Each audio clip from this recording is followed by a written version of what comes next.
आज मैं आपको मंदिरों का वो काला सच बताने वाला हूं जिस काले सच को सब छुपाते हैं।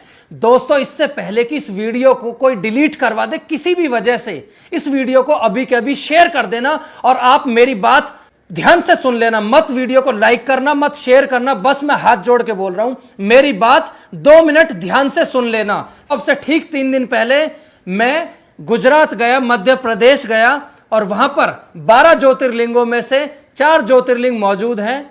वो मंदिर मौजूद है जिनकी सबसे ज्यादा मान्यता है। दोस्तों, मैं भगवान के दर्शन करने के लिए गया। मैंने वहां पर क्या देखा, एक बहन जी रो रही थी, उसकी गोद में एक बच्ची छोटी, वो भी रो रही थी। मैंने कहा बहन जी क्या हुआ, इस बच्चे को चुप कर लो ना, और आप कब से खड़े हो? तो उस बहन जी ने रोकर जवाब दिया कि भैया मैं रात के 3 बजे से, यानी कि जो सुबह के 3 बजे होते तब से, और जब मैंने ये सवाल उनसे किया था जब बज रहे थे 4:30, यानी कि उन्हें हो गए थे लगभग 13.5 घंटे लाइन में खड़े खड़े सिर्फ। तो मैंने की बहन जी आप इतना कष्ट क्यों झेल रहे हो? बहन जी ने बताया भैया मेरी गलती बस इतनी सी है कि मेरी जेब में 500 रुपए का नोट नहीं है, मैं गरीब हूं। अगर मेरी जेब में 500 रुपए होते तो यही मंदिर के पुजारी मेरे वीआईपी दर्शन करवा देते। मुझे उस बहन जी की बात पर यकीन नहीं हुआ।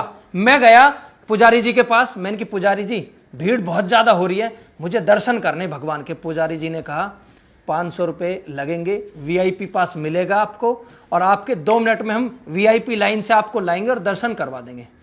मैंने कहा अच्छा हाँ।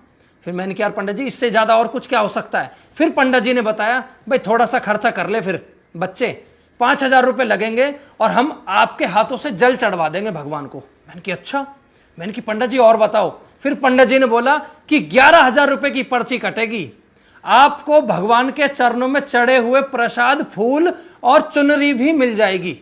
मैंने कहा यार पंडित जी ये तो बहुत अच्छी बात है। और मैंने कहा पंडित जी आप एक काम ना करो, आप 11,000 रुपए की जगह आप मेरे से 51,000 रुपए ले लो और एक बार भगवान को हो सके ना तो बाहर ही बुला दो। भाई जब 5,000 रुपए में आप हमसे जल चढ़वा सकते हो, 500 रुपए में केवल दर्शन, 5,000 रुपए में जल चढ़ा सकते हैं, और 11,000 रुपए में हमें भगवान के चरणों में चढ़े हुए फूल मिल सकते हैं, प्रसाद मिल सकता है, तो भाई 51,000 रुपए में शायद हो सकता है पुजारी जी आप भगवान को बाहर ही बुला दें। और हो सकता है पुजारी जी 51,000 की जगह अगर आपको 1,51,000 रुपए दे दिए जाएं तो शायद आप भगवान को हमारे घर ही भेज दें। हो सकता है ना? तो इतना सुनते ही पुजारी जी के कान, मुंह सब कुछ लाल हो गया गुस्से में। उन्होंने कहा कि आपने भगवान को क्या समझ रखा है, यह क्या तरीका बात करने का? फिर मैंने कहा पुजारी जी यही तो मुझे आपसे पूछना है कि आपने भगवान को क्या समझ रखा है। भगवान के दर्शन करने के लिए जेब में पैसा होना जरूरी है क्या? क्या भगवान सिर्फ अमीरों के हैं? क्या भगवान सिर्फ पैसे वालों के हैं? ये लोग बेवकूफ हैं जो अपने घरों से आए हैं, परेशान हो रहे हैं, कितने कितने हजारों किलोमीटर की दूरी तय करके आए हैं, बड़े बड़े दुखों को, कष्टों को झेल रहे हैं। जरूरी नहीं हर आदमी खुशी से आए हो मंदिर, लोग अपने दुख में आते हैं। उनके पास 500 रुपए नहीं है तो वो लेडीज 13 घंटे से परेशान है, लाइन में लग रही है, और अगर मेरे पास 500 रुपए तो मैं 2 मिनट में दर्शन करके चला जाऊंगा। दोस्तों, पुजारी जी के पास इस चीज का कोई जवाब नहीं था और मैंने दर्शन नहीं करे। जो सच बात है भाई, मैंने दर्शन नहीं करे।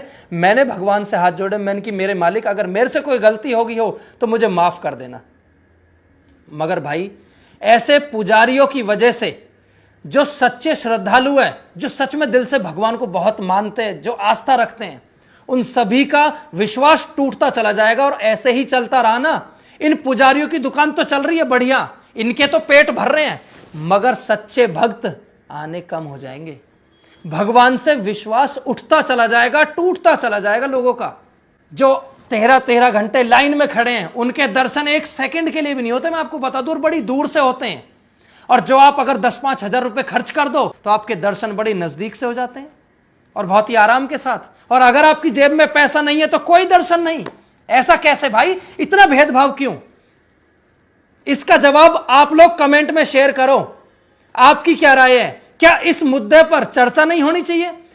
मैं देश के प्रधानमंत्री मोदी जी से हाथ जोड़ के विनती करता हूं कि हमारे जितने भी बड़े बड़े मंदिर हैं, जिनकी बहुत ज्यादा मान्यताएं हैं, जहां पर बहुत ज्यादा भीड़ लगती है, जिन मंदिरों पर लोगों का बहुत ज्यादा विश्वास है, उन मंदिरों पर हर जगह यही चल रहा है।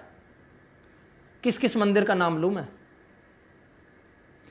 प्रधानमंत्री मोदी जी, आपसे विनती है कि इस मुद्दे पर भी कुछ ना कुछ कोई मजबूत नियम बनाओ, जो ऐसे घटिया पुजारियों की दुकान बंद हो जाए और सच्चे श्रद्धालु जो ना जाने कितने कितने घंटे लाइन में लगे रहते हैं, उन सबको इंसाफ मिल सके।